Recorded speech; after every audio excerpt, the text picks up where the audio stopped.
আজকে আমি একদম একটা পাহাড়ি থালি আপনাদের কাছে নিয়ে এসেছি। এখানে আজকে আমি যে রেসিপি বানিয়েছি সেই রেসিপির নাম হচ্ছে পাহাড়ি ডাল বা চানসুয়া, যেটা উত্তরাখণ্ডের একটি সিগনেচার ডিশ, সেটা আমি বানিয়েছি। এই হচ্ছে সেই চানসুয়া বা পাহাড়ি ডাল নামে যেটা খুব ফেমাস। আসুন দেখে নিই কীভাবে বানালাম এই চানসুয়া। পাহাড়ি একটি রেসিপি নিয়ে এসেছি, একসাথে আমি আরও একটি নতুন রেসিপি আপনাদেরকে করে দেখাবো। এর জন্য দেখুন আমি এখানে নিয়ে এসেছি কালো বিউলির ডাল। এটা কিন্তু কালো বিউলির ডাল। এটাকে প্রথমে আমি শুকনো এই যে কড়াটার মধ্যে একটু নাড়িয়ে চাড়িয়ে প্রথমে এটাকে একটু গরম করে নেব। এবারে এই যে ডালটা আমি একটু কড়াতে নাড়িয়ে চাড়িয়ে নিয়ে এলাম, এটাকে আমি প্রথমে মিক্সির মধ্যে এটা খুব ভালো করে একটু দরদরা মতন একটা পাউডার বানিয়ে নেব। প্রথমে আমি হামানদিস্তার মধ্যে একটা মশলা তৈরি করে নেব। তার জন্য দেখুন এখানে দিচ্ছি আমি দুটো কাঁচা লঙ্কা, মাঝখানটা একটু ছোট করে দিলাম, আর দিচ্ছি দেখুন 1 ইঞ্চি মতন একটা আদা, যে আদাটা দেখুন মাঝখান দিয়ে আমি চিড়ে নিয়েছি, এটাকে আমি এই থেঁতো মতন করে দেবো আর কি। আর দিচ্ছি 1 চামচ ধনে। এই যে এইগুলোকে আমি এই হামানদিস্তার মধ্যেই ধীরে ধীরে গুঁড়ো মতন করে নেবো। এটা দরদরা মতন একটা পেস্টের মতন তৈরি হবে। এই যে এরকম একটা মোটামুটি এই যে একটা দরদরা মতন বাটা হয়েছে, এই রকমটাই কিন্তু বাটতে হবে এই ডালটার জন্য। এটা হলো মশলাটার। এইটা এই যে ডালটা আমি গুঁড়ো করে নিয়ে আসলাম একটা হাফ ডাস্ট মতন মিক্সিতে, সেটা। আর এবারে আমি এখানে একটা টমেটো মোটামুটি ছোট ছোট করে একটু কেটে নেব।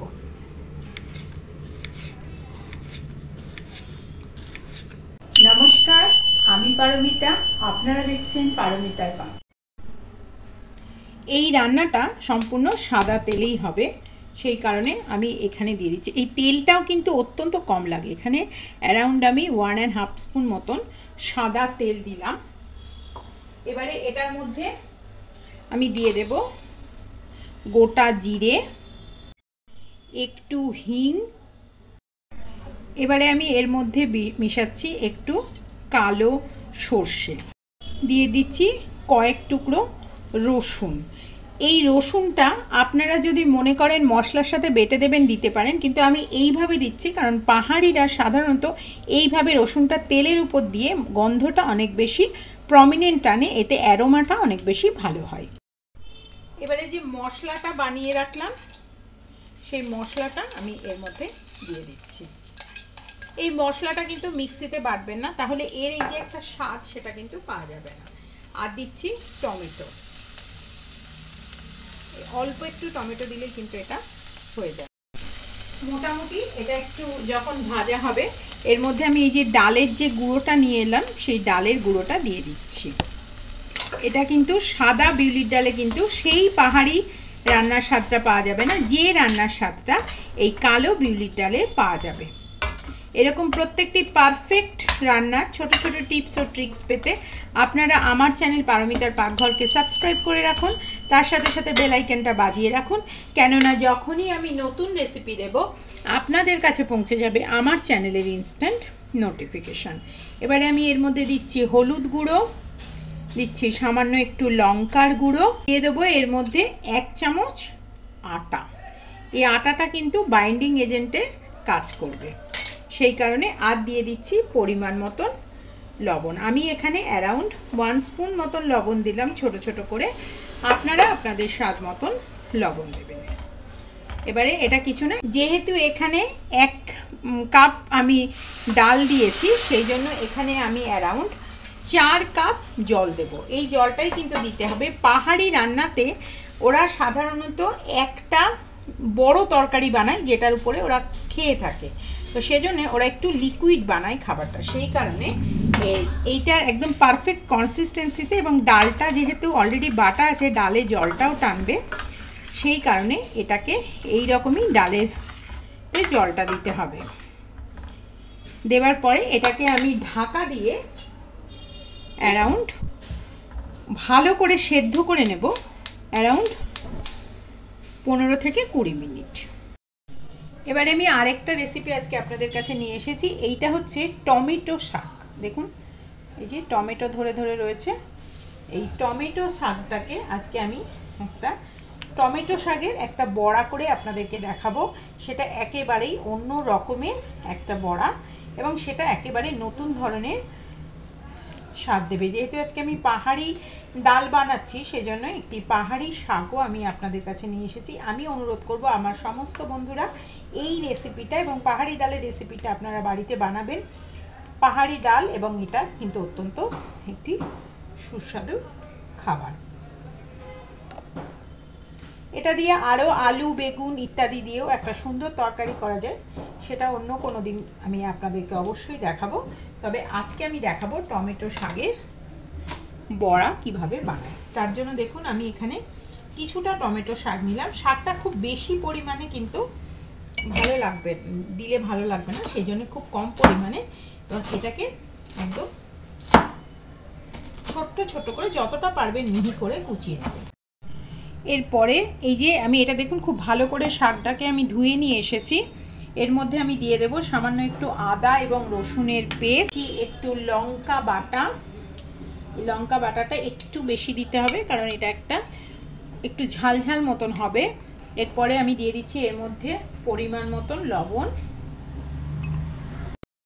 দিয়ে দিচ্ছি 1 চিমটি মতন একটু খাবার সোডা। এরপরে বাইন্ডিং হিসাবে এজেন্ট হিসাবে আমি ব্যবহার করছি এখানে বেসন। এরকম ছোট হাতার 2 হাতা মতন আমি এর মধ্যে বেসন দিলাম। সামান্য একটু পরিমাণে হলুদের গুঁড়ো, সামান্য একটু পরিমাণে জিরের গুঁড়ো। এবারে এটাকে ভালো করে মেখে নিতে হবে। এবারে এই একটা প্লেটের মধ্যে আমি একটু সাদা তিল ভালো করে দেখুন এটা আমি ছড়িয়ে নিচ্ছি। এই যে এবারে এই যে বড়ার এটা বানিয়েছি, এটাকে আমি এই বড়াগুলো খুব ছোট ছোট সাইজের বানাবো। এগুলো ছোট ছোট খেতেই ভালো লাগে। এই যে এইভাবে তিলের মধ্যে একটু কোট করে করে নিচ্ছি। এইভাবে প্রত্যেকটা বড়াই আমি বানিয়ে নেব। এইটা হচ্ছে আমি যে পাহাড়ি ডালটা বানাচ্ছি সেই পাহাড়ি ডাল চাউনসার সাথে এটা একটা কমপ্লিমেন্টারি হিসাবে অত্যন্ত ভালো লাগবে। এবং পাহাড়ি রান্নাতে ওরা একটু শাক সমস্ত রেসিপির সাথে খেয়ে থাকে। এই যে এরকম একটা তৈরি হয়ে গেল। এবার এটাকে আমি ফ্রিজের মধ্যে খানিকক্ষণ রেখে দেব। এই ডালটা প্রায় 15 মিনিট মতন রান্না হচ্ছে। এবারে দেখে নেওয়া যায় এই ডালটা কি অবস্থা দাঁড়িয়েছে। দেখুন ঘনত্বটা, যেহেতু এটা ভাতের সাথে খাওয়া হয় সেজন্য ঘনত্বটা এই রকমই রাখতে হবে। এই যে দেখুন একদম পারফেক্ট একটা ডাল কিন্তু তৈরি হয়ে গেছে এবং এটা কুকও হয়ে গেছে, গন্ধও সুন্দর বেরোচ্ছে। এবারে আমি ওপর থেকে এর একটা লাল তড়কা দিয়ে নেব। এবারে আমি এই ডালটা কিন্তু সবসময় আপনারা গ্যাসে হালকা একদম ধিমে আঁচে বসিয়ে রাখবেন, বা যখনই খাবেন খুব গরম খাবেন, কারণ এইটা যেহেতু ডালটা বাটা আছে ডালটা কিন্তু নইলে বসে যাবে। এখানে আমি দিয়ে দিচ্ছি 1 চামচ ঘি, মধ্যে দিয়ে দিচ্ছি 1 চামচ শুকনো লঙ্কা। এই শুকনো লঙ্কা এবং ঘিটা আমি এই ডালের মধ্যে জাস্ট ঢেলে দিলাম।